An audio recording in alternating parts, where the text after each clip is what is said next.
நம்ம இன்ஃப்ரா நேயர்களுக்கு வணக்கம். கடந்த சில வருடங்களா ஒரு மாற்றம் நம்ம கண்ணு முன்னாடியே அமைதியா நடந்துட்டு இருக்கு.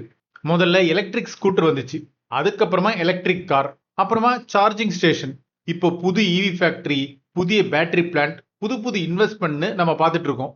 இத பார்த்து நிறைய பேர் என்ன நினைக்கிறாங்கன்னா, சரி பெட்ரோல் வாகனத்துக்கு பதிலா மின்சார வாகனம் வருது அவ்வளவுதானே. ஆனா உண்மையிலே அவ்வளவுதானா? அதான் கிடையாது. நம்ம பார்க்கிறது வெறும் வாகன மாற்றம் கிடையாது, ஒரு மிகப்பெரிய தொழில் மாற்றம். அதை விட முக்கியமா ஒரு புதிய பொருளாதார மாற்றம். இந்த மாற்றத்துல தமிழ்நாடு ஏற்கனவே முக்கியமான இடத்தை பிடிச்சிருக்கு. ஆனா இந்த போட்டி இன்னும் முடியல. உண்மையான போட்டி இப்பதான் ஆரம்பமாகுது. அதை பத்தி தான் இந்த வீடியோல பார்க்க போறோம்.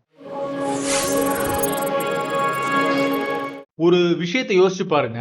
20-30 வருடங்களுக்கு முன்னாடி சென்னை, ஒரகடம், ஸ்ரீபெரும்புத்தூர், ஹொசூர் மாதிரியான இடங்கள்ல ஏன் இவ்வளவு பெரிய கார் தொழிற்சாலைகள் வந்துச்சு? அது ஒரே நாள்ல நடந்த விஷயம் இல்ல. அதுக்கு பின்னாடி பல வருட பிளான் இருந்துச்சு. நல்ல சாலை வசதி, துறைமுக இணைப்பு, தொடர்ச்சியான மின்சாரம், திறமையான தொழிலாளர்கள், நூற்றுக்கணக்கான உதிரிபாக நிறுவனங்கள், இப்படி ஒவ்வொரு அடுக்கா கட்டமைக்கப்பட்ட ஒரு தொழில் சூழல்.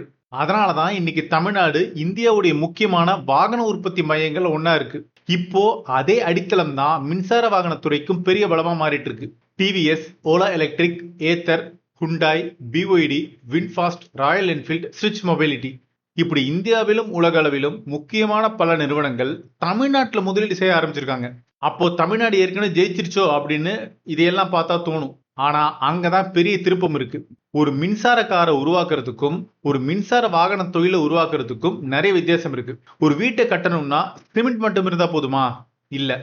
இரும்பு, மணல், மின்சார இணைப்பு, தண்ணீர் வசதி, கதவு, ஜன்னல், கம்பி, பெயிண்ட், இப்படி நூற்றுக்கணக்கான பொருட்கள் சேர்ந்தாதான் வீடு கட்ட முடியும். அதே போல ஒரு மின்சார வாகனம்னா அது ஒரு கார் மட்டும் கிடையாது.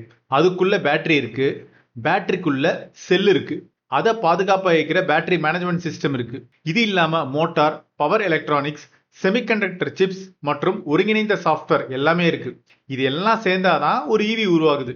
அதனாலதான் இன்னைக்கு உலக நாடுகள் கார் தயாரிக்கிற போட்டியில இல்ல.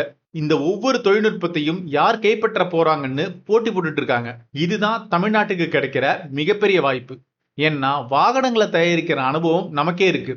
தொழிற்சாலைகள், திறமையான தொழிலாளர்கள், துறைமுக வசதி, சாலை இணைப்பு எல்லாமே நல்லா இருக்கு. ஆனா அடுத்த கட்டத்துக்கு போகணும்னா வாகனங்களை அசம்பிள் பண்றதால மட்டும் போதாது. பேட்டரி செல்ல நாமே தயாரிக்கணும். முக்கிய மின்னணு உதிரி பாகங்களையும் வாகனங்களை இயக்கிற மென்பொருளையும் இங்கேயே உருவாக்கணும். அதுக்கான ஆராய்ச்சி மையங்கள் வளரணும், புதிய தொழில் நிறுவனங்கள் உருவாகணும். அப்பதான் தமிழ்நாடு ஒரு வாகன உற்பத்தி மாநிலம் அப்படின்றதுல இருந்து முழுமையான மின்சார வாகன தொழில் மையமா மாறும். ஆனா அதை செய்ய நமக்கு இன்னும் சவால்கள் இருக்கு. எல்லோரும் ஏன் பேட்டரி பேட்டரி அப்படின்னு பேசுறாங்கன்ற ஒரு கேள்வி இருக்கு. ஒரு மின்சார வாகனத்தோட முக்கியமான பகுதி எது? மோட்டாரா, சாஃப்ட்வேரா? இல்ல, அதோட இதயமான பேட்டரி தான். ஒரு மின்சார வாகனத்தோட விலையில கிட்டத்தட்ட 30-40% வரைக்கும் பேட்டரிக்கு தான் செலவாகுது. அதனாலதான் எந்த நாடு பேட்டரி தொழில்நுட்பத்தை கைப்பற்றுதோ அந்த நாடு தான் நாளைய ஈவி சந்தையை வழிநடத்தும். இன்னைக்கு உலகத்துல பேட்டரி செல் உற்பத்தியில சீனா மிகப்பெரிய இடத்தை பிடிச்சிருக்கு. அடுத்தடுத்த இடங்கள்ல தென்கொரியா, ஜப்பான் மாதிரியான நாடுகள் இருக்கு. அப்படின்னா இந்தியா என்ன செய்யணும்?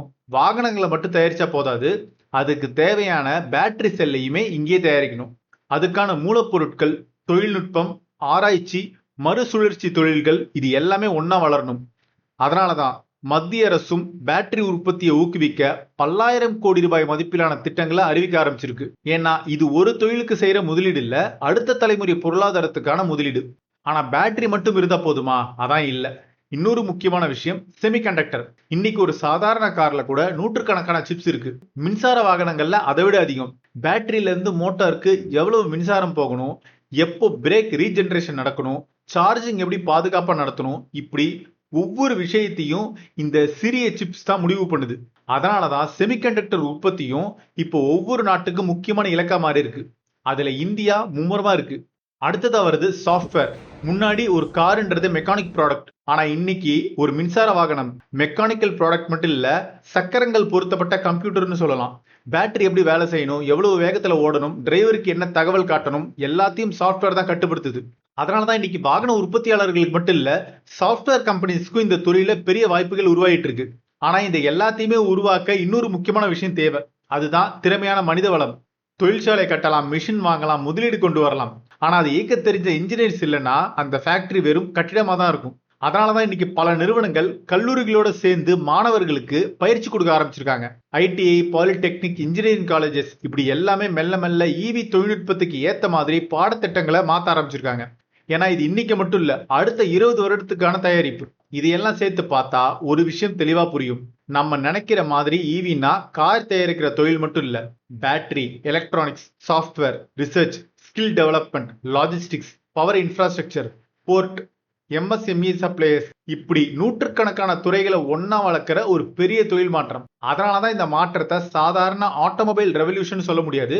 இது முழுமையான இண்டஸ்ட்ரியல் ஈகோ சிஸ்டம் ரெவல்யூஷன். இங்கதான் தமிழ்நாட்டுக்கு ஒரு மிகப்பெரிய வாய்ப்பு இருக்கு. பல வருடங்களா உருவாக்கிய ஆட்டோமொபைல் அடித்தளம் இன்னைக்கு ஈவி துறைக்கு பெரிய பலமா மாறி இருக்கு.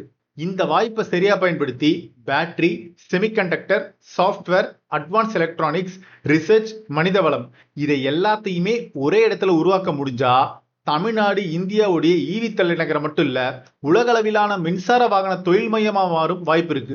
இது உண்மையிலேயே மின்சார வாகனங்கள் பத்தியான கதை கிடையாது. ஒரு மாநிலம் எப்படி அடுத்த தலைமுறை தொழில்களை ஈர்க்குது, எப்படி ஆயிரக்கணக்கான வேலை வாய்ப்புகளை உருவாக்குது, எப்படி சிறு தொழில்கள்ல இருந்து உலகத்தரம் வாய்ந்த நிறுவனங்கள் வரைக்கும் ஒன்னா வளரக்கூடிய ஒரு சூழலை உருவாக்குது அப்படின்றத பத்தியான கதை தான் இது. தமிழ்நாட்டுல மின்சார வாகன வளர்ச்சியை பத்தி உங்க கருத்துக்களை சொல்லுங்க. அதுக்கு முன்னாடி ஒரு கேள்வி, உங்கள எத்தனை பேர் ஏற்கனவே எலக்ட்ரிக் வெஹிக்கிள் பயன்படுத்துறீங்க? அப்படி இல்லைன்னா அடுத்த சில வருடங்களை வாங்கலாம்னு யோசிச்சுட்டு இருக்கீங்களா? நீங்க ஓட்டுறது ஸ்கூட்டரா இருந்தாலும் சரி, காரா இருந்தாலும் சரி, அது வெறும் வாகனம் கிடையாது. அதுக்கு பின்னாடி ஆயிரக்கணக்கான தொழிலாளர்கள், நூற்றுக்கணக்கான தொழிற்சாலைகள், புதிய தொழில்நுட்பங்கள், பெரிய முதலீடுகள், ஒரு மாநிலத்துடைய வளர்ச்சி, இது எல்லாமே இருக்கு. சோ ஃபைனலா எந்த மாதிரியான கட்டமைப்புகள் ஈவி துறையில இந்தியா செய்யணும் அப்படின்னு உங்களுடைய கருத்துக்களை பதிவு பண்ணுங்க. நாம தொடர்ந்து நிறைய விஷயங்களை பேசுவோம். இன்ஃப்ராஸ்ட்ரக்சர் சம்பந்தமான அப்டேட்ஸ்க்கு நம்ம இன்ஃப்ராவை சப்ஸ்கிரைப் பண்ணிக்கோங்க. முடிஞ்சா இந்த வீடியோவை ஷேர் பண்ணுங்க. நன்றி.